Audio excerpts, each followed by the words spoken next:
Bien, bendiciones mis hermanos y mis hermanas, soy vuestro hermano Emilio y Biblias al Descubierto. Me complace el poder compartir con vosotros una nueva nota teológica de la Biblia de Estudio de la Reforma de R.C. Sproul. Bien, pues la nota teológica que quiero compartir con todos vosotros, esta sería la última de este año, del 2020, para entrar al 2021, así que bueno, creo que va a ser de bendición. Bien, la nota teológica que quiero compartir es los tres usos de la ley, ¿verdad? Los tres usos de la ley. Que dice de esta manera. Dice, todo cristiano lucha con esta pregunta. ¿Cómo la ley del Antiguo Testamento se relaciona con mi vida? Esa sería la pregunta, ¿no? ¿Es irrelevante la ley del Antiguo Testamento para los cristianos? ¿O en cierto sentido aún tenemos que acatar porciones de ella? Conforme penetra la herejía del antinomianismo, y quiero explicar esta doctrina, dice que esta palabra viene del griego anti, en contra de, y nomos, que significa ley, y significado entonces oposición a la ley. Esto se refiere a la doctrina que la ley moral no es obligatoria para los cristianos como regla de vida. En un sentido amplio, se aplican las ideas de fanáticos que se rehúsan en reconocer cualquier tipo de ley que no sean sus propias ideas subjetivas y que usualmente pretenden haber recibido del Espíritu Santo. El antinomianismo fue llamado así por Lutero cuando su viejo amigo Juan Agrícola, en el año 1492 al 1566, enseñó que los cristianos están totalmente libres de la ley, esto es, de la ley moral, tal y como Moisés lo estableció. Decía que no se les exige al creyente que guarde los 10 mandamientos.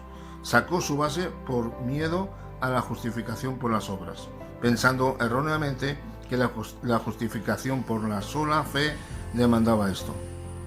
El antinomismo como doctrina sin movimiento al fin apareció en los siglos del I al siglo II y después esporádicamente. Generalmente se asocia al gnosticismo y al parecer está presente también en el neognosticismo de la nueva era.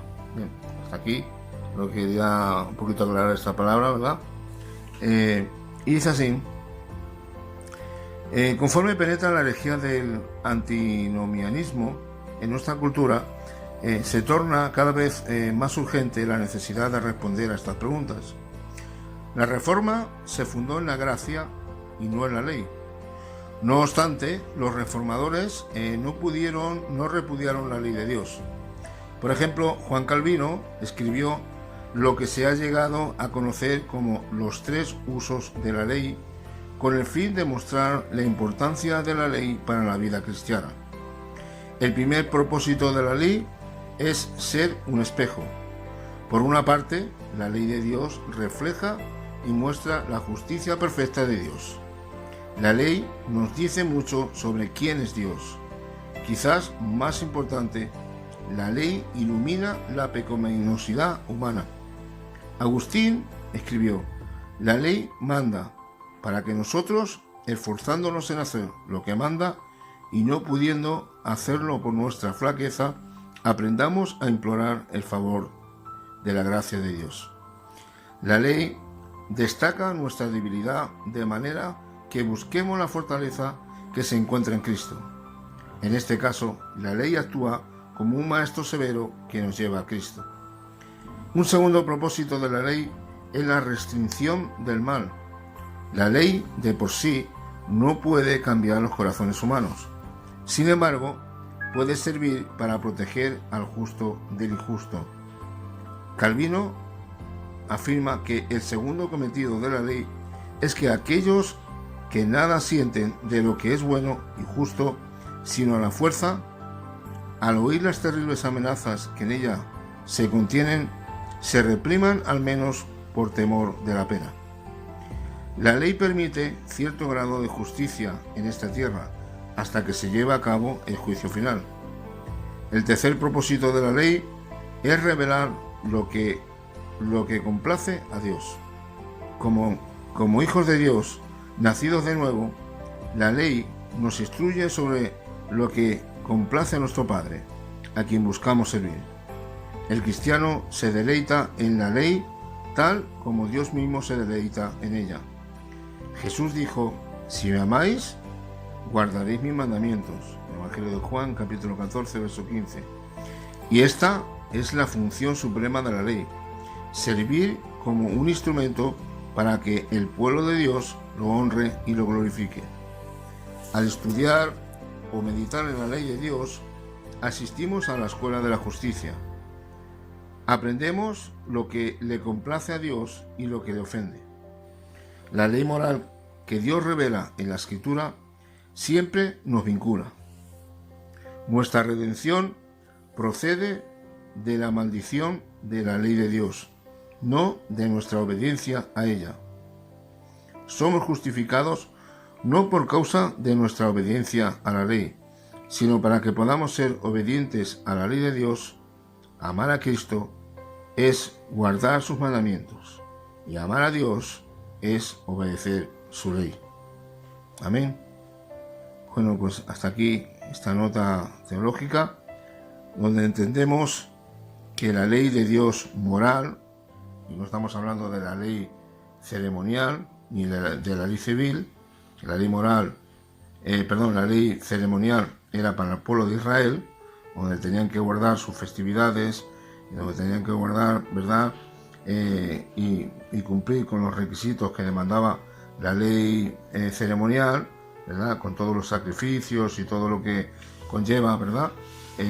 Todo ese tipo de ceremonias, que todo tiene un simbolismo, sino que tiene que ver con la ley moral, con el decálogo, lo que conocemos como los 10 mandamientos que le fueron dados al profeta Moisés en el monte, ¿verdad? En el monte Horeb, donde fue escrito por el dedo de Dios, ¿verdad? Esos 10 mandamientos, y que son vigentes tanto para el pueblo de Israel como en un plano general, para toda la raza humana, para todos aquellos, no solamente para su iglesia, para su pueblo, sino que realmente la ley moral está escrita en cada corazón, en cada conciencia de cada corazón está escrita, ¿verdad? La ley moral de los 10 mandamientos. De algún modo, entendemos que incluso las personas que son del mundo, en muchas ocasiones, ¿verdad?, hacen por naturaleza lo que es de la ley. Y eso se entiende, ¿no?, cuando lo dice la palabra. Por ejemplo, dice la misma palabra que la misma ley les podrá defender o los podrá acusar. ¿Por qué? Porque la conciencia de cada ser humano sabe que el robar es malo delante de Dios, porque la ley dice: no robarás. Que el matar y quitar la vida de una persona es malo, ¿verdad?, delante de Dios, porque la ley te apunta al pecado y te indica que eso, de alguna manera, estamos deshonrando a Dios y de alguna manera estamos desobedeciendo su ley, ¿verdad? Quitar la vida de otra persona. No matarás, en fin, no codiciarás, no tendrás dioses ajenos. Bueno, los 10 mandamientos, ¿verdad?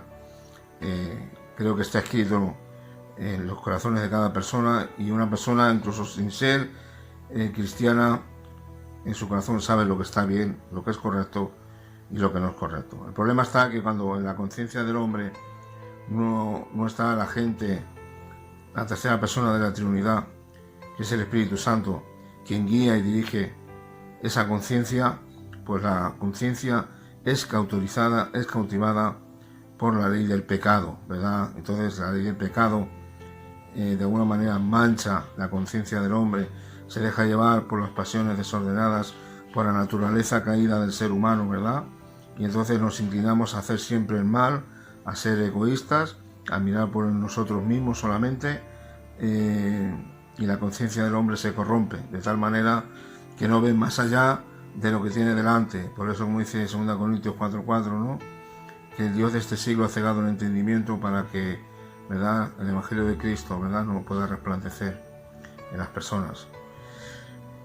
Pero aquellos realmente que hemos nacido de nuevo y tenemos el Espíritu Santo, es el mismo Espíritu Santo quien guía y dirige nuestras conciencias y nos hace entender que el guardar sus mandamientos es prioridad, que el guardar sus mandamientos es de la manera en como realmente podemos demostrar que amamos al Señor. Como bien decía esta nota teológica, decía el Señor: si me amáis, guardar mis mandamientos.